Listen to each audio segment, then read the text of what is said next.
by Mafia Music Paharpur.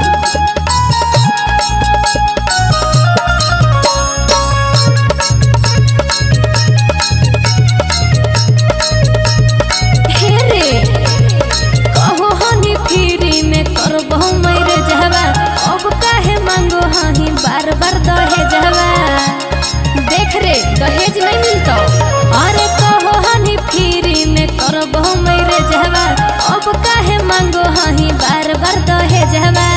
अब तू दहेज की बात काहे करे लगना। आगे सुन, हम पलंग नहीं मांगे थी, बापा तोर पलंग देता हो पंजे पर सुतो को तू हमरा तो खाली हम चाना हो।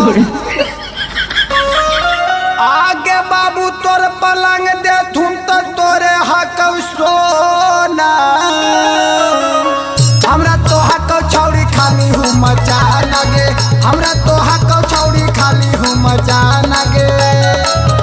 आगे पंखा न तोरा डोलावे पतोगे आगे पंखा न तोरा डोलावे पतोगे देवो खनवो बना के ना बनावे पतोगे देवो खनवो बना के ना बनावे पतोगे। कि दे तो बापा तोर सामान कि साभे रहतौ तोरे नाम कि खा के हवा पानी ठंडा घरवा में तू ही करम ही आराम। हमरा की करला हम चाना है और का। और कहो हनी तू जोड़ा में लइकी खाली चाही रे मन के लोई हल बाबू हमर मन के लोई हल माई रे अरे मन के लोई हल माई रे। आगे सुन, हम चाहते तोरा गर्मी लगतो तो कूलर के हवा खाते को तू हमरा ता तोरा तो हम जाना हो कमी ना कहीं के। आगे बाबूजी कूलर दे तुम तो हवा तोरे हक खाना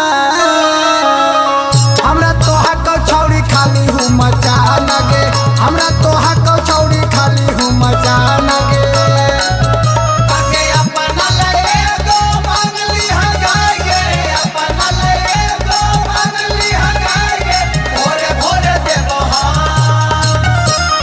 भोरे भोरे देबो हमना के तोरा जाएगे भोरे भोरे देबो हमना के तोरा जाएगे।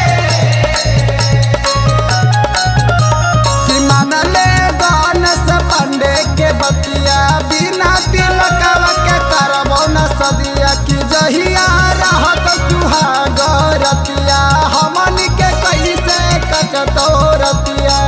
अरे ऐसे करते करते तो पूरा फूल दहेज मांग ले ही।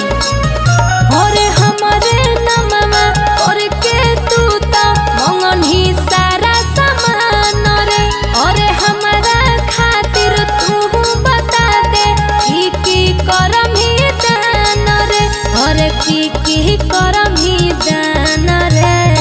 आगे सुन, तोरा हम चाहते अगर दर्द उठलाओ तो दावा को जिस लावल जीवो अपाची गाड़ी से तो मांग ले हमरा तो खाली हम चाना है। चल हट छुछुंदर कहीं के।